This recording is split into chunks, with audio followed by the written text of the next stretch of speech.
سیدنا بلال نبی کریم صلی اللہ علیہ وسلم کے مؤذن تھے، اذان دیا کرتے تھے۔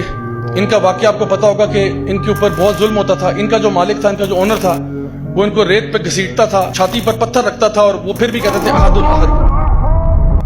اور جب بعد میں صحابہ نے ان سے پوچھا کہ آپ احد احد کیوں کہتے تھے، تو انہوں نے کہا مجھے اس کے علاوہ آتا ہی کچھ نہیں تھا اسلام کے بارے میں، مجھے دین یہی پتا تھا کہ اللہ ایک ہے، بس اس کے علاوہ مجھے دین کا پتہ ہی کچھ نہیں تھا، تو جو پتا تھا بس وہی بولتا تھا۔ تو ان کو بہت مارا گیا، بہت پیٹا گیا۔ تو جو ان کا مالک تھا وہاں پہ ابو بکر صدیق آ گئے، انہوں نے کہا کہ میں جو ہے نا بلال کو آزاد کروں گا۔ انہوں نے کہا بتاؤ کتنے لوگ اس کے لیے؟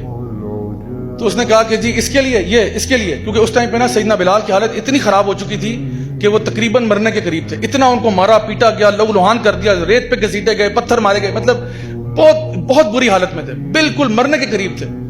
تو سیدنا ابو بکر ہے، انہوں نے کہا کتنے جو نا مانگتے ہو اس کے لیے؟ اس نے کہا 10 دینار 10 دینار سمجھے 10 گولڈ کوائنز۔ تو سیدنا ابو بکر نے فوراً جیب سے نکالے اور منہ پہ مارے اس پہ، یہ لو۔ تو ان کو آزاد کیا، تو وہ اپنے ہاتھوں میں نا وہ 10 دینار ایسے اوپر نیچے کر رہا ہے اور کہتا ہے کہ مجھ سے اگر ایک بھی مانگتے میں تمہیں دے دیتا، میں اس کو ایک میں بھی بیچ دیتا، کہ تم نے 10 دے دیے، تم نے یہ تو مرنے کے قریب تھا، میں تو اس کو 1 دینار میں بھی بیچ دیتا، تم نے 10 پہ ایک، مطلب تمہیں میں نے بیوقوف بنایا۔ سیدنا ابو بکر کہتے ہیں کہ بیوقوف تم ہو، کیونکہ تم اگر مجھ سے 100 مانگتے میں 100 میں بھی لے لیتا۔ اور سیدنا ابو بکر کہتے تھے کہ بلال میرا سید ہے، بلال میرا آقا ہے۔ اور عمر بن الخطاب کہتے تھے کہ ابو بکر سیدی، ابو بکر میرے سید ہیں اور بلال ان کے بھی سید ہیں۔ یعنی یہ وہ چیز تھی کہ غلام کو کہاں پہنچا دیا اسلام نے۔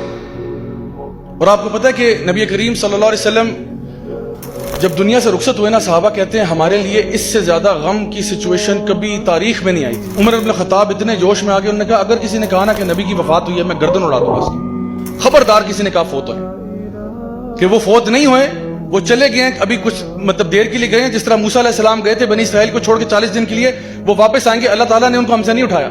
وہ نا مطلب جوش میں یہ کہہ رہے تھے، ان کو خود سمجھ نہیں آ رہی تھی وہ کیا بات کر رہے ہیں۔ ابو بکر صدیق انہوں نے کہا عمر بیٹھ جاؤ، عمر بیٹھ جاؤ، اور کہا کہ تم میں سے جو شخص اگر تو کوئی نبی کی عبادت کرتا تھا، جان لو کہ نبی فوت ہو چکے ہیں، اور جو کوئی تم میں سے اللہ کی عبادت کرتا ہے، جان لو کہ اللہ الحی ہے، لا یموت، اللہ کو موت نہیں آتی۔ تو لوگوں کو بتایا کہ وہ دنیا سے جا چکے ہیں، لیکن اللہ تو ہے نا ہمارے ساتھ، اللہ تو ہے، لائف ول گو آن۔ تو صحابہ کہتے ہیں سب سے پینفل ڈے ہمارے لیے تھا۔ ظہر کی نماز کا وقت آیا، سیدنا بلال نبی کی مسجد پہ چڑھ جاتے ہیں اذان دینے، ایز پر یوزول اذان دینے گئے، اللہ اکبر اللہ اکبر اللہ اکبر اللہ اکبر، اشہد ان لا الہ الا اللہ اشہد ان لا الہ الا اللہ اشہد ان محمد، آگے نہیں بول سکے۔ دوبارہ سٹارٹ کیا، دوبارہ اشہد ان محمد پر، پھر رک گئے، تیسری دفعہ سٹارٹ کیا، پھر رک گئے۔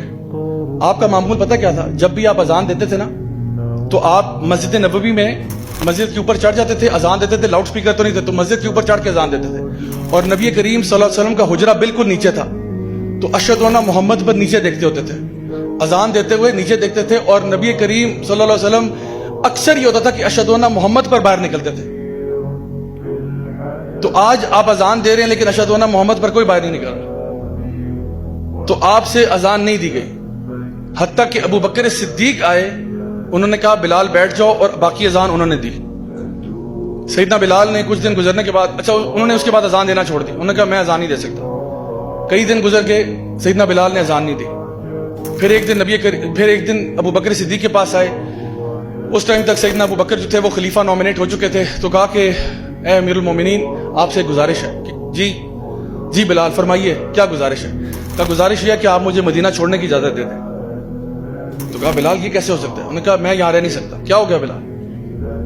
امیر المومنین اٹس ٹو پینفل، یہ بہت پینفل ہے، میں مدینہ میں نہیں رہ سکتا، جب تک نبی تھے میں یہاں ٹھیک تھا، لیکن اب مجھے جانے دیں، اللہ کی راہ میں نکلنے دیں، چاہے میں دین کا علم سیکھوں، دین کے کام کروں، جہاد فی سبیل اللہ کروں، مجھے چھٹی دے دیں۔ تو سیدنا ابو بکر نے کہا سوال ہی پیدا نہیں ہوتا بلال، تمہیں کیسے جانے دیں ہم؟ تو انہوں نے کہا ایک میری سوال کا جواب دے دیں، آپ نے مجھے آزاد کیا تھا، میں ہمیشہ آپ کا احسان مند ہوں، لیکن سچ سچ بتائیے اگر آپ نے مجھے آزاد اپنی ذات کے لیے کیا تھا تو میں یہاں رک جاتا، لیکن اگر آپ نے مجھے اللہ کے لیے آزاد کیا تھا تو خدا کی قسم مجھے جانے دیں۔ سیدنا ابو بکر نے کہا ٹھیک ہے بلال، اگر ایسی بات ہے تو جاؤ۔ سیدنا بلال نکل گئے اور سال گزر کے غائب ہیں، سین سے غائب ہیں. عمر یعنی ابو بکر صدیق فوت ہو جاتے ہیں، عمر ابن خطاب کی خلافت آتی ہے، جروسلم فتح ہوتا ہے. وہ واقعہ آتا ہے نا جو اونٹ کے اوپر آپ نے اپنے غلام کو بٹھا کے خود پیدل چلے تھے، تو وہاں چلے جاتے ہیں، جروسلم فتح ہوتا ہے، مسلمانوں کے ہاتھ آتا ہے. اس دن سیدنا بلال جروسلم میں تھے، وہ ادھر ہی تھے، بیت المقدس میں تھے. تو صحابہ نے جب دیکھا کہ جی جروسلم مسلمانوں کے ہاتھ آ گئے، سب نے کہا بلال کہاں ہے، بلال کہاں ہے؟ کہا سیدنا بلال آپ اذان دے دیں. پہلی دفعہ بیت المقدس میں اذان ہو رہی ہے. کہا سیدنا بلال آپ اذان دیں، آپ نبی کے مؤذن ہیں. سیدنا بلال نے انکار کیا، میں نہیں اذان دے سکتا. صحابہ نے بہت پش کیا، پلیز اذان دے دیں، پلیز اذان دے دیں. پھر بڑا دل پر پتھر رکھ کے وہ اوپر کھڑے ہوئے اور اذان دی. اور مورخین لکھتے ہیں کہ جتنے صحابہ وہاں موجود تھے نا، سب کی داڑیاں آنسوؤں سے تر ہو چکی تھی، کیونکہ جب وہ اذان سنی نا اتنے عرصے کے بعد، ان کو لگا جیسے نبی واپس آ گئے، نبی کا دور واپس آ گیا. کیونکہ یہ اذان آخری دفعہ نبی جب زندہ تھے تب سنی تھی، جب وہ دنیا میں موجود تھے تب سنی تھی. تو اب دوبارہ سن رہے ہیں تو سب کے دل لرزے ہوئے تھے، سب رو رہے ہیں.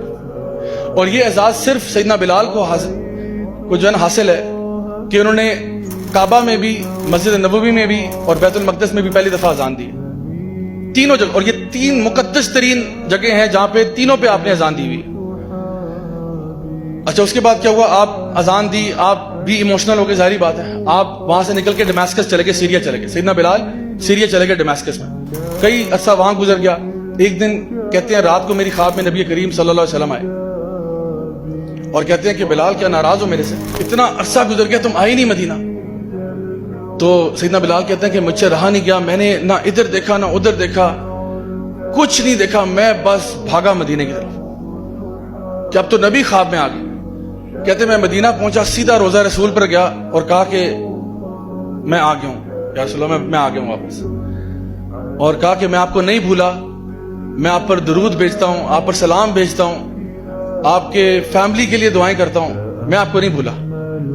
اچھا آپ وہاں پہ روضہ رسول پہ ہیں، رو رہے ہیں. اتنی دیر میں نا کسی نے جا کے یہ خبر سیدنا حسن اور حسین رضی اللہ عنہما کو دے دی کہ بھئی سیدنا بلال آئے. میں کیونکہ کسی کو بتا کے تو آئے نہیں تھے، پہلے سے اعلان تو کروایا نہیں تھا کہ میں مدینے جا رہا ہوں، وہ تو بس اٹھے اور بس پہنچ گئے. تو سیدنا حسن اور حسین نے دونوں نے ہاتھ پکڑ کے کہا کہ سیدی آج اذان آپ دیں گے.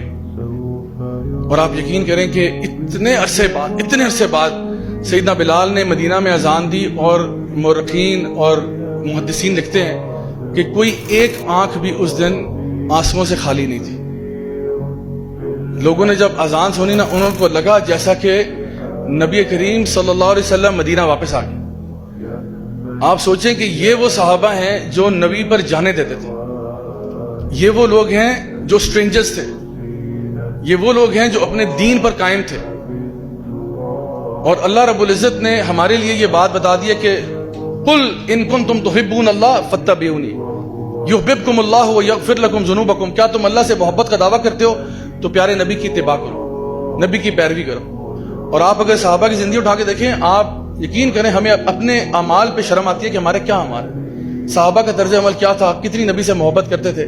لیکن ایک خوشی کی بات یہ ہے کہ نبی نے فرمایا تھا کہ جو جس سے محبت کرتا ہوگا اسی کے ساتھ اٹھایا جائے گا. صحابہ کہتے ہیں جس دن ہم نے یہ حدیث سنی نا، ہمارے لیے وہ دن ہمارا عید کا دن تھا. یعنی اس دن ہماری عید تھی، کیونکہ اور ہماری خطائیں اپنی جگہ، ہمارے گناہ اپنی جگہ، ہمارے مسئلے اپنی جگہ، لیکن ہمیں رائی برابر بھی شک نہیں تھا کہ ہم نبی کریم صلی اللہ علیہ وسلم سے محبت کرتے ہیں. ہمیں یقین تھا کہ ہماری محبت نبی کے ساتھ سچی ہے.